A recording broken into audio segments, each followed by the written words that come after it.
So let's move to some insider tips. Educate yourself and know your shit. Again, we just basically talked about how that provides confidence, and you'll also know your options better. So the more you educate yourself on this funding aspect, learn more about the angel groups in your area, angel investing, find out who different financial partners are. Investment banks are the ones that put together packages and actually can go out and broker deals for you. Learn more and more about this investing aspect so that you have options and you know how to make choices and where to spend your time. We don't go into a lot of the detail here because this is really not a funding, this education is not just a funding education. I want to give you enough information and background that you can make good decisions, but you need to go and educate yourself more. You need to know your shit so that you can choose your funding wisely. Focus on minimum viable product to market. Get some sales. That's being able to get your project through the entire development process to where you have something you can sell, even if it's not the end goal product. What we call the minimum viable product is, okay, for me to get this particular product exactly like I like it. And again, the product we're going to use in the action plan is that. The final product I see in my head is a line of products. It's a brand. It's cool as shit. It's got all these features and functions, and I'm able to hold off competition. It's 10 times better, all of those things. But my minimum viable product is 10 steps down from that. It's actually good enough that someone will pay me for it. It's not my optimal product, but it's one that I think that I can get to market faster and break in there and start building a customer base, and then I'll start launching versions and I'll start launching line extensions. So the minimum viable product to market so that I can get some sales, that's the best advice I can give you for funding, because there's a lot more opportunity for finding capital for people who are selling stuff. Mm-hmm. And that also gives you an opportunity to work on your sales process. So when you're meeting with the angel investors or the venture capitalists, they know you don't only have a product, but you got a plan to get sales in the door. Oh yeah, there's a lot of investors who will invest in sales. Mm-hmm. Next one is go as far as you can without other people's money, but don't fear it. So OPM, common term in the marketplace, is other people's money. Investors need to invest in deals for them to make money. You want to try to get as far as you can. Like I said, the optimal is to get to this point where you're making some sales. But if you can't get to the sales aspect, if you can't, wherever you are in this process, there's someone out there who has backed ideas before and given them money for investment capital, and they got the products made and they sold millions and millions of dollars worth. There's hundreds and hundreds of stories where somebody presents ideas that's just a cobbled up, made up, homemade product just to demonstrate an idea, and somebody believed in it. Probably more than believed in it, believed in the person presenting it. Mm-hmm. So I do want you to go as far as you can, but don't fear going and getting outside capital. Your story is your savior. Everyone, your customer as well as the investor, they like good stories. Story sells. So if you have a story, the mom who closed her baby's finger in the latch on their baby's carriage stroller, and she invented a product to keep babies from getting their fingers cut off.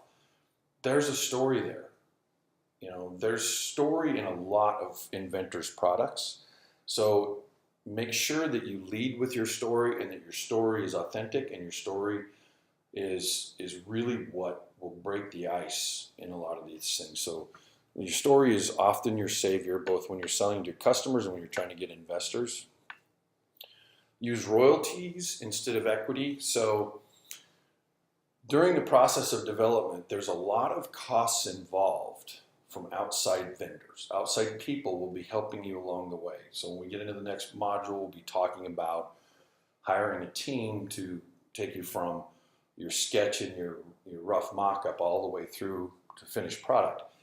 And a lot of those individuals and those firms are used to either reducing their fees or sometimes removing them altogether for royalties at the end. And so it's a good approach if you have your pro forma worked out right. Again, it's all gonna be reflective in there. You can provide a way for them to make more money on the back end.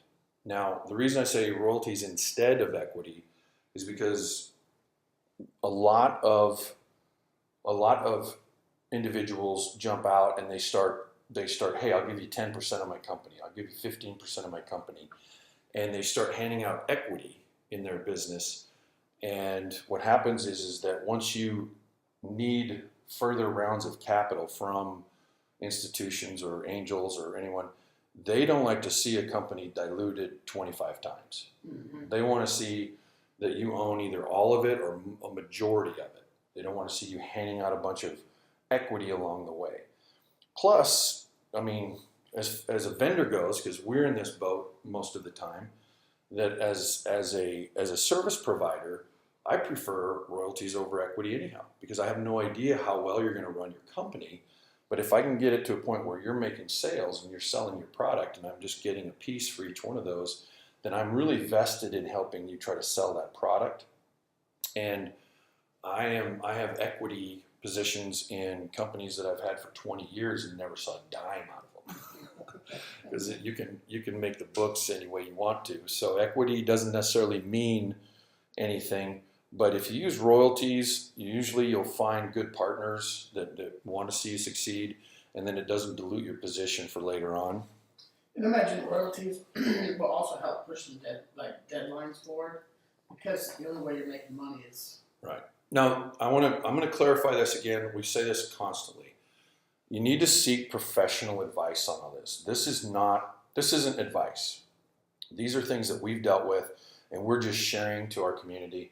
We're not giving you advice on what you should or shouldn't do. You need to seek professional. There are contract attorneys that can help you navigate the royalty versus equity aspect, and it's very important that you do this properly, because there are some legal issues in how you get involved in all of those things as well.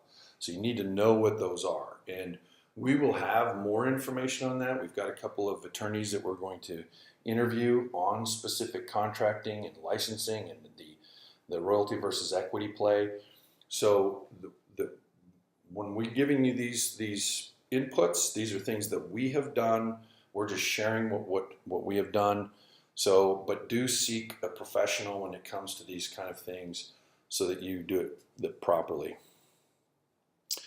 Create a branded line. So again, the product that I'm going to bring to market is a pretty scaled down. It's a one product thing.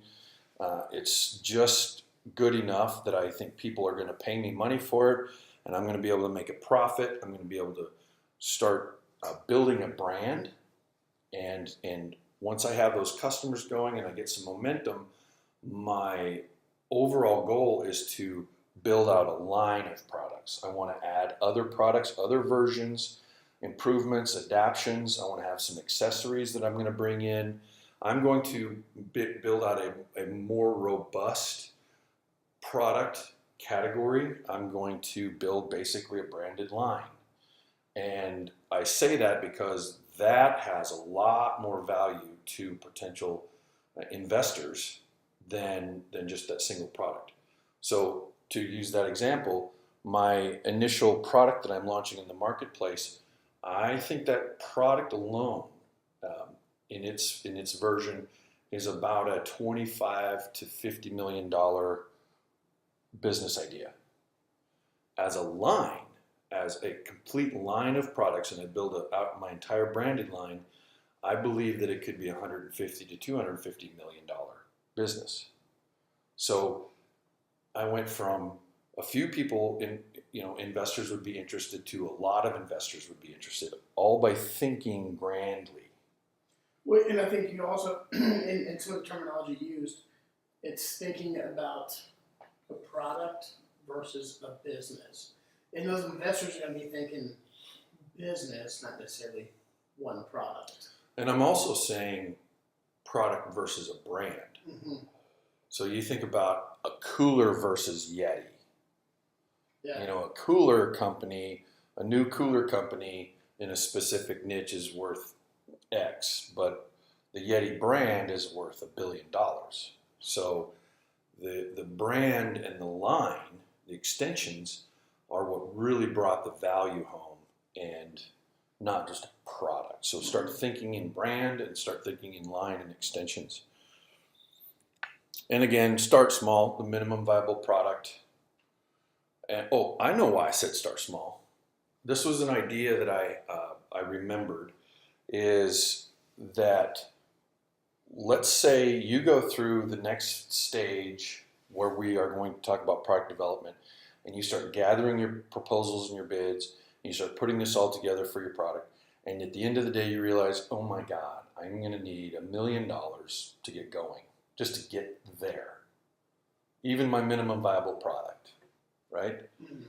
And it just takes the wind out of you. One of the techniques that I have advocated in the past, and I did it without even knowing it myself, is that I completely switched gears and I came up and brought to market a different product. You know, my sketchbook is full of ideas. I can't do that one right now. But what if I did this one over here? This one over here is $25,000 for me to get from all the way through product development, and then another $20,000 or $25,000 for my initial order. So I'm talking about $55,000. I just switched my gear and refocused my energy. Now this may or may not be my ultimate goal product, but it's something that I can pursue, and I'll learn a ton in that process. Inventors who invent one time are highly likely to do it again and again and again. When you have a successful invention that you brought to market, the likelihood you're going to be able to do that again goes way, way up. So if you go through this process and you figure out, you're just overwhelmed, you really think you're going to throw in the towel, pivot and start thinking about, well, then what can I do? So when I say that I've done it, is that I have gone down a pathway of a product that I thought, holy crap, this is a great idea. But at the end of the day, it was a huge idea. Mm-hmm. So I pivoted and just launched a different one, a smaller one, an easier one.